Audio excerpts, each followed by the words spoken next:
ఒక్కసారి కొమ్మూరి గోల్డ్ కి కాల్ చేయండి. తాకట్లో ఉన్న మీ బంగారాన్ని విడిపించి మార్కెట్ ప్రైస్ కి వాళ్ళు కొనుక్కుని మిగతా డబ్బులు మీకు ఇచ్చేస్తారు. హాయ్ హలో నమస్తే, వెల్కమ్ బ్యాక్ టు మనం టీవీ.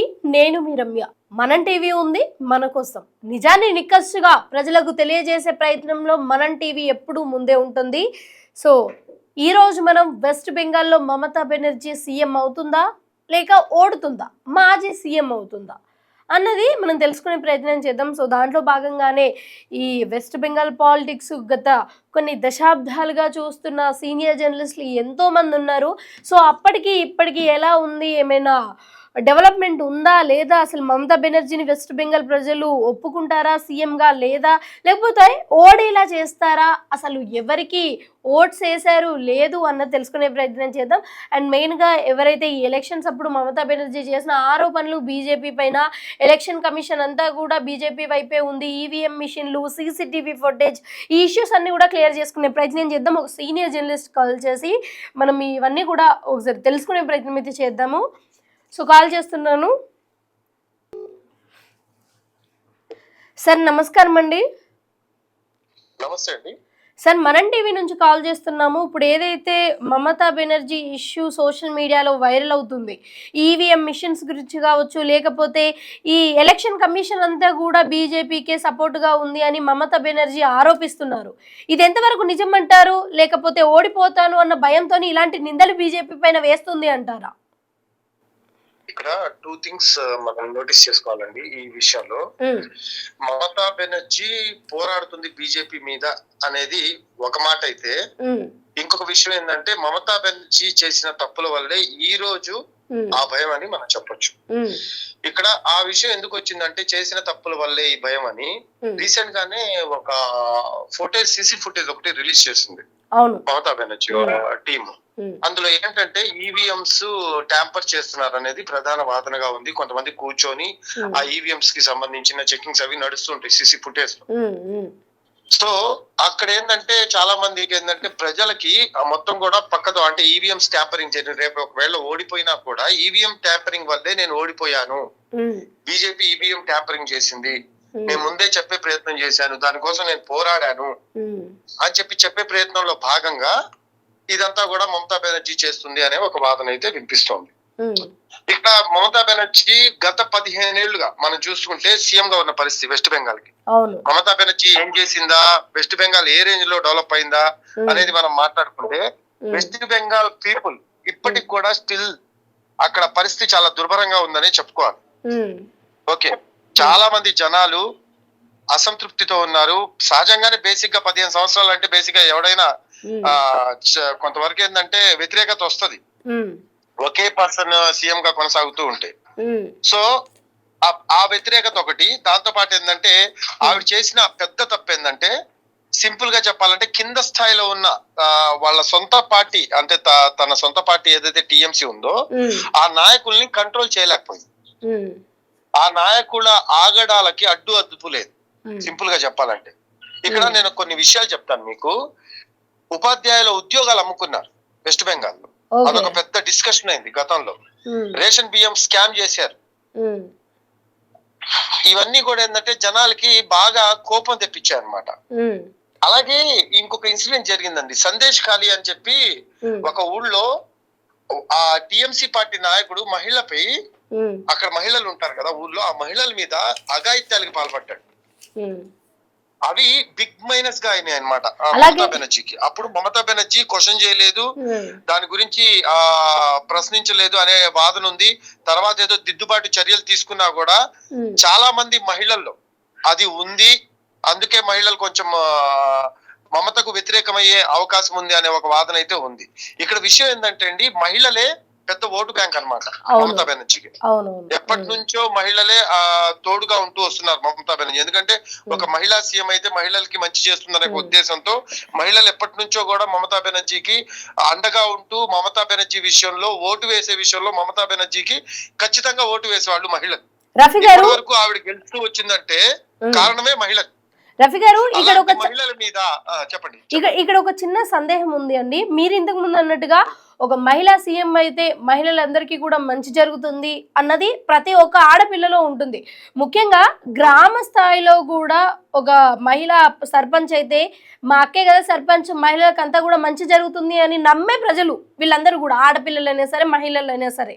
సో ఇలాంటి సందర్భాలలో గత 15 సంవత్సరాల నుంచి సీఎంగా ఉన్న ఈ మమతా బెనర్జీ ఆడపిల్లల విషయంలో కొన్ని సందర్భాలలో నమ్మకం కోల్పోయారు ఆడపిల్లలు. ఎందుకంటే రీసెంట్గా జరిగిన మెడికల్ కాలేజ్లో జరిగిన ఒక రేప్ కావచ్చు, ఆడపిల్లలపైన జరిగే అఘాయిత్యాలు కావచ్చు, అక్కడ పెరుగుతున్న ఆడపిల్లలపైన ఇవన్నీ కూడా ఏమైనా మమతా బెనర్జీ పైన నమ్మకం కోల్పోయేలా చేశారు అని అంటున్నారు. మీరు ఏమంటారు దానికి? లేదు లేదు, ఇక్కడ మీకు ఇక్కడ చిన్న లాజిక్ మర్చిపోతున్నారు. వాస్తవంగా చెప్పాలంటే మహిళల్లో కొంత వ్యతిరేకత వచ్చింది జరిగిన సంఘటనల వల్ల, కాదనలేను. కాకపోతే కొన్ని సంక్షేమ పథకాలు కూడా అక్కడ ఇస్తుంది గవర్నమెంట్ మహిళలకి.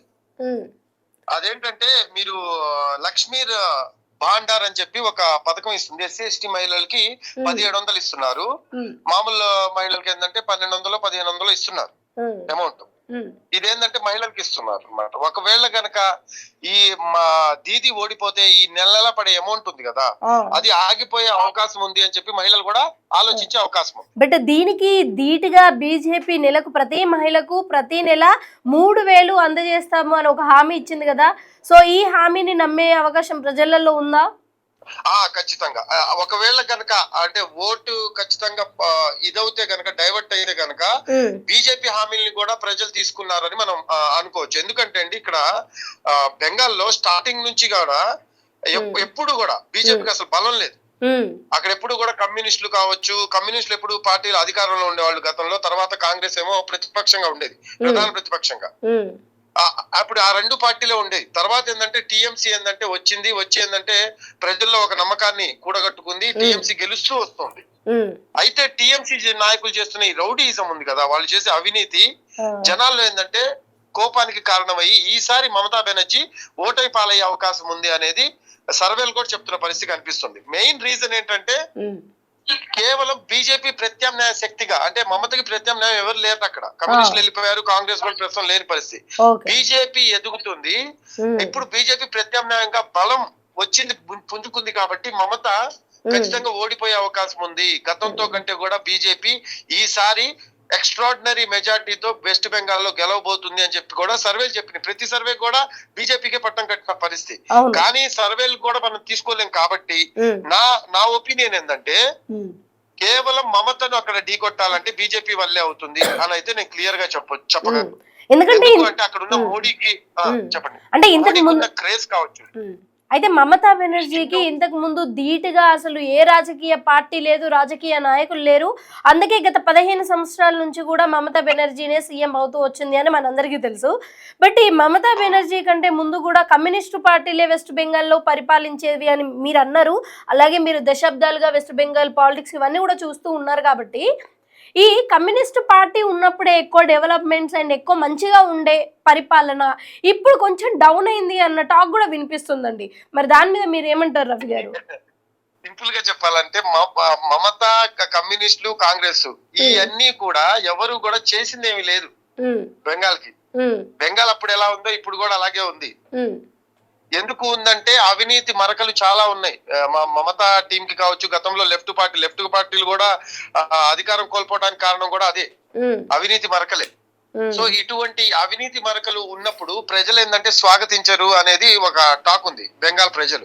కాకపోతే ఒక మహిళ ప్లస్ మహిళా నాయకత్వాన్ని గౌరవించి మైనార్టీ ఓట్లు, మహిళల ఓట్లు అంటే 30% వరకు ఉంటాయి. ఆ ఓటు బ్యాంక్ ఏంటంటే మమతకే పట్టకట్టు వస్తున్న పరిస్థితి.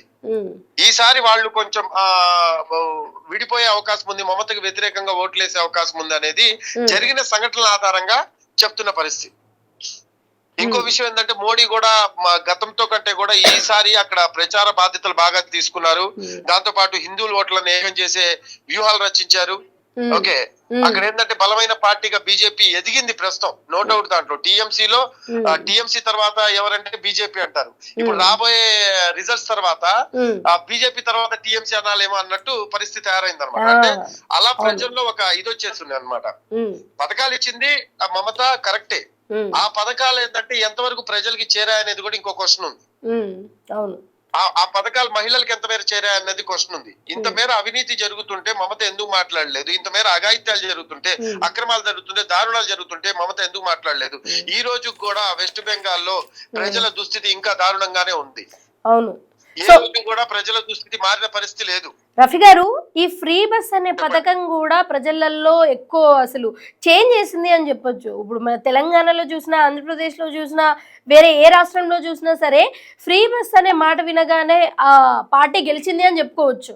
సో ఇప్పుడు బీజేపీ కూడా ఫ్రీ బస్ అని వెస్ట్ బెంగాల్లో అంది కాబట్టి ఈ ఫ్రీ బస్ అనే పథకానికి ఏమైనా ఎక్కువ ఛాన్సెస్ ఉండే అవకాశం ఉండొచ్చా గెలవడానికి? ఖచ్చితంగా మీరు గమనిస్తే తెలంగాణలో ఫస్ట్ కీ రోల్ ప్లే చేసింది ఫ్రీ బస్ అనేది కర్ణాటకలో. After that we came to know that Telangana implement చేశారు. తెలంగాణ తర్వాత మన ఏపీలో ఇంప్లిమెంట్ చేశారు. ఎక్కడైతే ఫ్రీ బస్ అనే పథకం పెట్టారో అక్కడ గెలుస్తూ వస్తున్న పరిస్థితిని మనం చూస్తున్నాం. సో ఆ ఫ్రీ బస్ అనేది ఖచ్చితంగా గెలిపించే అవకాశం కూడా ఉంది. ఇంకోటి ఏంటంటే వెస్ట్ బెంగాల్ ప్రజల్లో ఫ్రీ బస్ అనేది కూడా కొంచెం నీడ్ ఉంది. వాళ్ళకి ఏంటంటే ట్రాన్స్పోర్ట్ ఫ్రీగా ఇస్తాము అంటే ఖచ్చితంగా అట్రాక్ట్ అయ్యే అవకాశం ఉంది. ఎందుకంటే అక్కడ ఎవరు ప్రజలు కూడా ఆర్థికంగా బలం పుంజుకునే పరిస్థితి లేదు అక్కడ. ఇప్పుడు ఏపీ తెలంగాణ చూసుకుంటే కొంచెం కొద్ది మేర ప్రజలు ఏంటంటే అంటే నార్మల్ కుటుంబాలంతా కూడా కొంచెం ఆర్థికంగా బలం చేకూర్చుకున్నాయి, బతకగలుగుతున్నాయి. కానీ అక్కడ వెస్ట్ బెంగాల్ పరిస్థితికి వస్తే ఏంటంటే దుర్భరంగా ఉంటాయి వాళ్ళ జీవితాలు, చాలా అస్తవ్యస్తంగా. ఇప్పటికి కూడా రోడ్ల దగ్గర నుంచి, కాలనీల దగ్గర నుంచి, మురికాల దగ్గర నుంచి అన్నిటి పరిస్థితి దారుణం. అంటే ఇప్పుడు అంటే ఇప్పుడు మీరు చెప్తున్న మాటల ప్రకారం కాలువలు, చెరువులు, అలాగే మురికి కాలువలు, ప్రజలు ఎక్కువగా ఫైనాన్షియల్ గా స్థిరపడలేదు, ప్రతి ఒక్కరు కూడా మంచి ఎడ్యుకేషన్ లేదు అని మీరు ఇన్ని చెప్తున్నారు అంటే, సో ఈ అన్ని లోపాలు మమతా బెనర్జీ పాలనలో ఉన్నట్టే కదా. అన్ఎంప్లాయ్మెంట్ కావచ్చు, లేకపోతే ఎడ్యుకేషన్ కావచ్చు, ఈ ఉమెన్ సేఫ్టీ కావచ్చు, ఇవన్నీ కూడా మమతా బెనర్జీ పాలనలో భాగమయ్యాయి అని అంటున్నారా? అంటే లోపాలండి ఇక్కడ మీరు గమనిస్తే మీరు చూడొచ్చు. గతంలో తెలంగాణ గవర్నమెంట్ లో కేసీఆర్ ఏం చేశారు, ఒక 10 years పాలన చేసిన తర్వాత ఖచ్చితంగా ప్రజల్లో ఒక వ్యతిరేకత వస్తుంది, ఒక టైప్ ఆఫ్ వ్యతిరేకత. సో ఎమ్మెల్యేస్ ని చేయడం, కొన్ని స్ట్రాటజీ డెవలప్ చేశారు. అక్కడ ఏపీలో కూడా స్ట్రాటజీ కొంచెం డెవలప్ చేసిన పరిస్థితి. అంటే ఎమ్మెల్యేస్, సిట్టింగ్ ఎమ్మెల్యేస్ ని చేంజ్ చేయడం, ఇటువంటి స్ట్రాటజీస్ ని డెవలప్ చేశారు. ఈ స్ట్రాటజీ ఎందుకు డెవలప్ చేస్తారు అంటే వ్యతిరేకత ప్రజల్లో ఖచ్చితంగా ఒక లాంగ్ టర్మ్ ఒక గవర్నమెంట్ చేస్తూ ఉంటే వ్యతిరేకత అనేది వస్తుంది ఖచ్చితంగా. ఎందుకంటే లాంగ్ టర్మ్ ఉంది కదా గవర్నమెంట్. ఒక 5 years ఉండి వెళ్ళిపోతే ఈ 5 years లో మేమేం చేస్తామని చెప్పుకుంటారు. కానీ లాంగ్ టర్మ్ ఉన్నప్పుడు నువ్వేం చేసావు అనేది చూస్తారు ప్రజలు. దాంట్లో భాగంగానే మమతా బెనర్జీ విషయంలో 15 ఏళ్ళు, it's not a simple number, 3 terms ఒక మహిళ. సో ఆ 3 terms ఉంది కాబట్టి ఖచ్చితంగా పథకాలు పక్కన పెడితే మా జీవితం ఎంత మేర బాగుంది అనేది ప్రతి కుటుంబం కూడా చూసుకుంటుంది. మా నీళ్లు, నిధులు, నియామకాలు, ఈ మూడింటి విషయాల్లో ఎంత మేర మమతా సక్సెస్ అయింది అంటే నిజంగా చెప్పాలంటే మమత దీంట్లో ఫెయిల్యూర్ అని చెప్పొచ్చు. ఉద్యోగాల కల్పన విషయంలో ఇప్పటికి కూడా అక్కడ నిరుద్యోగులు చాలా మంది ఉన్నారు. ఎడ్యుకేషన్ పరంగా కూడా ఇప్పటికీ కూడా అవేర్నెస్ లేదు చాలా మందికి వెస్ట్ బెంగాల్లో. ఇక నీటి సమస్య, ఈ చెరువులు కబ్జాలకు గురవటం, వాళ్ళ నాయకులు, టిఎంసీ నాయకులు కబ్జాలు చేసి వెస్ట్ బెంగాల్లో చాలా దారుణాలకు పాల్పడటం, కబ్జాలు చేయడం కోసం బెదిరింపులకు పాల్పడటం, వాళ్ళు ఏంటంటే రౌడీయిజం చేయడం, ఇవన్నీ వస్తూ ఉన్నాయన్నమాట. ఓకే, సో ఈ చెరువులు కబ్జా వల్ల ఏమైందంటే ఈ నీళ్ల విషయంలో కొంచెం ఇష్యూ జరుగుతుంది. నీళ్లు వాళ్ళకి అందే విషయంలో కావచ్చు, ప్రజలకి, లేకపోతే నీళ్లు నీటి పంపకం విషయంలో కావచ్చు, ఇవన్నీ కొన్ని ఇష్యూస్ జరుగుతున్నాయి. ప్రజలకి టైంకి సరిగ్గా వాటర్ కూడా అందని పరిస్థితి నెలకొందన్నమాట వెస్ట్ బెంగాల్. ఓకే అండి, థ్యాంక్ యూ రఫీ గారు, thank you so much for your information అండి. యా, సో చూస్తున్నారు కదండి, అంటే ఇదే ఫైనల్ అని మేము చెప్పట్లేదు, బట్ జరిగిన గత 15 సంవత్సరాల పాలనలో మమతా బెనర్జీ చేసిన డెవలప్మెంట్స్ ఏంటి, అసలు ఏం జరిగింది, ఎక్కడ అక్రమాలు జరిగింది, ఇవన్నిటిని కూడా ఒక్కసారి బేస్ చేసుకొని క్యాల్కులేట్ చేస్తే మెజారిటీ ఆఫ్ సర్వేలు కావచ్చు, ఎగ్జిటింగ్ పోల్స్ కావచ్చు, లేకపోతే జర్నలిస్టులు కూడా బీజేపీ ఎక్కువగా గెలిచే అవకాశం ఉంది అని అయితే చెప్పడం జరుగుతుంది. సరే చూద్దాం, రిజల్ట్స్ వచ్చాక కూడా మళ్ళీ ఒకసారి మనం కలిసి మాట్లాడదాం. ఓకేనా? Thank you, bye.